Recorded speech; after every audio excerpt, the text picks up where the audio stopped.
sends Keith Peterson.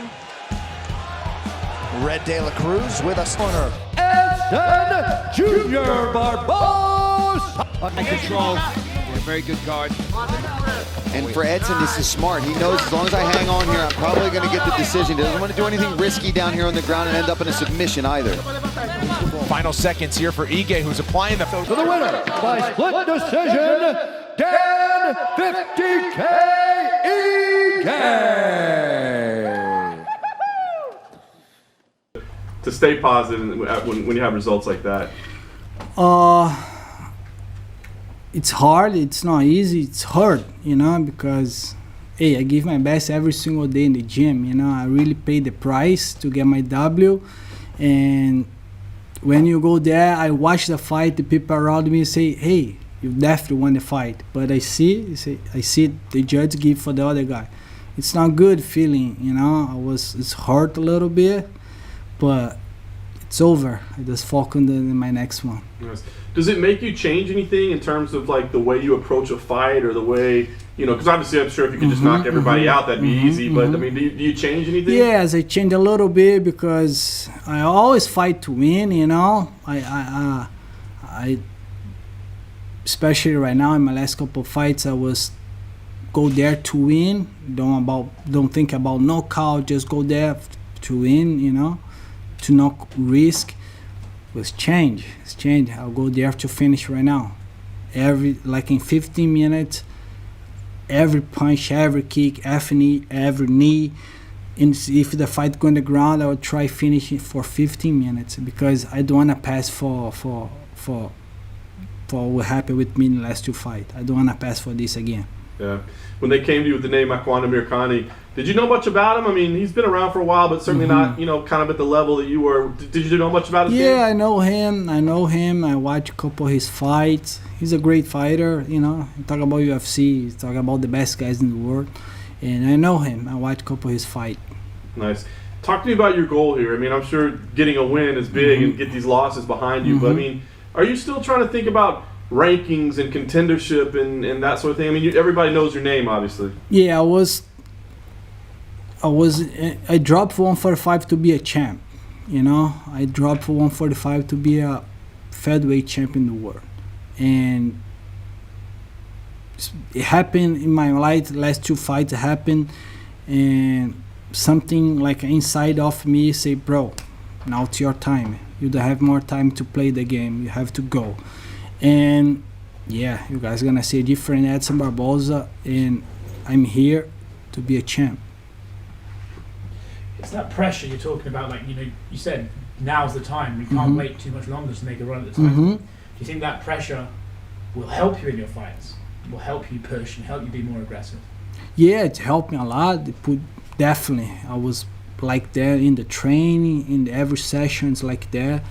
It's not pressure. I don't know if it's a pressure. It's motivate me more. I think it's not pressure. It definitely motivate me more. A couple months ago. Yeah, you go ahead. Okay. A couple months ago, you tweeted something that you're not very satisfied with the organization and even thought about leaving. How's everything going right now? Are you okay with it? No, like I said, I never have a problem with the organization. I just want to fight. That's it. I'm a fighter. You know, sometimes I love work. I love my job. When somebody don't give your job, you be sad. You know, I was always ready to fight. I'm always ready to fight. Always ready to my manager call me and say, hey, you have a fight. But when the company don't give me a job, I was sad. That's exactly what happened. I was sad because UFC don't give me a job, you know. But thank God I have a fight coming up on Saturday. I'm very happy for this. Was it easier after what you post? Was it easier to book a fight?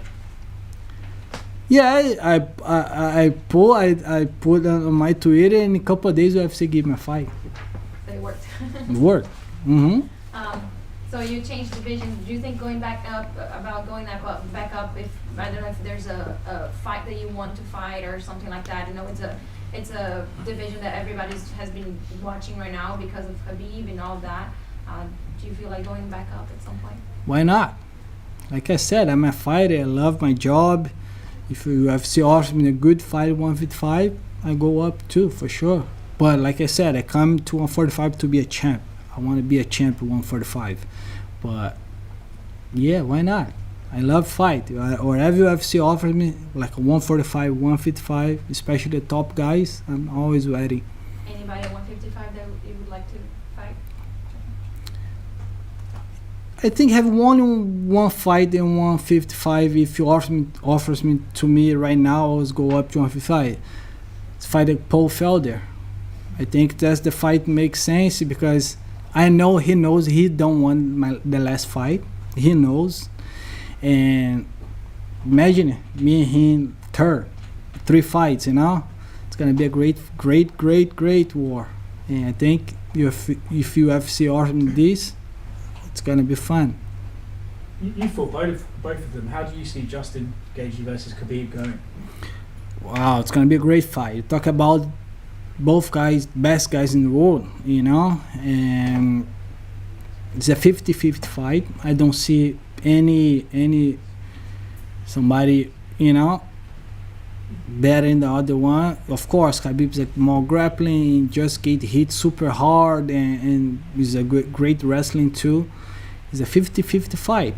I feel if Gate win, I'm not surprised. Khabib win, I'm not surprised. It's gonna be a great fight.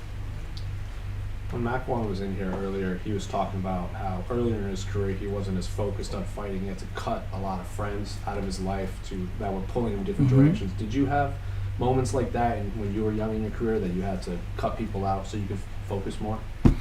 Not really. I know how to separate, you know, my social life and when I need work, training, and the most friend that I have is part of my team, you know. When I was in Brazil, 99% of my friends train with me, you know.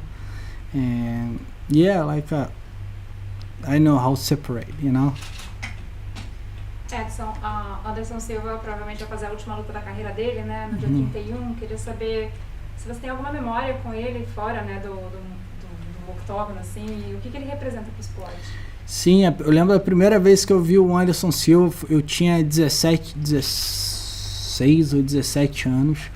Foi no evento no Vitória da Conquista, cara. Ele fez o main event de MMA, eu fiz uma luta de kickbox na Bahia. Eu fui no voo junto com ele. Eu já era muito fã dele na época do kickbox, assim. Ele era muito conhecido no Brasil.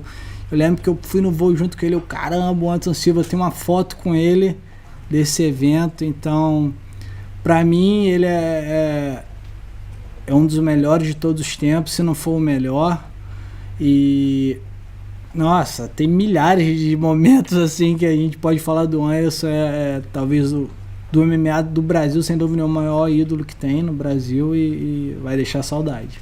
Outra coisa que você falou pra mim, né, que você tinha uma coisa que seu filho falava muito pra você quando você ia pro treino, e eu queria que você visse esse vídeo e me falasse, né, o que você... O que papai vai fazer?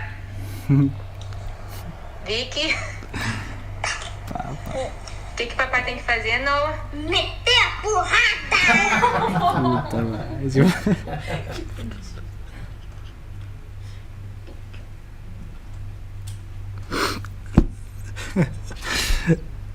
Oh God, sorry guys.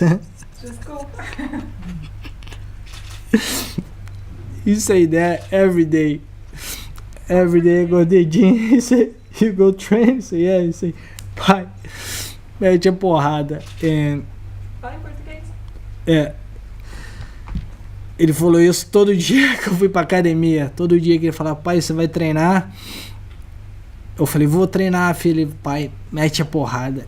Todo dia ele falava isso, todo dia. Não sei se foi a Bruna mandou, mas todo dia ele falava isso comigo. E com essa motivação que eu tô aqui. Eu tô aqui pra quando eu estiver entrando lá no cage e pra essa luta, eu tenho certeza que isso aí vai ser a força da minha vitória. Tenho certeza. Dele e da vitória. O que o papai for fazer? Pô. Então, essa vitória vai ser pra eles. Pra mim, meus filhos, meu time, minha esposa, todo mundo. So you were talking about the early days watching Anderson back in Brazil when you were really young. Can you talk a little bit about you and Marlon together back in the early days? Because obviously that's a friendship that he says has extended for over 20 years. Yeah. I really have a good time with Marlon I'm his friend for long time, and we spend a lot of time together and fight together many times in Brazil. You guys have no idea crazy shows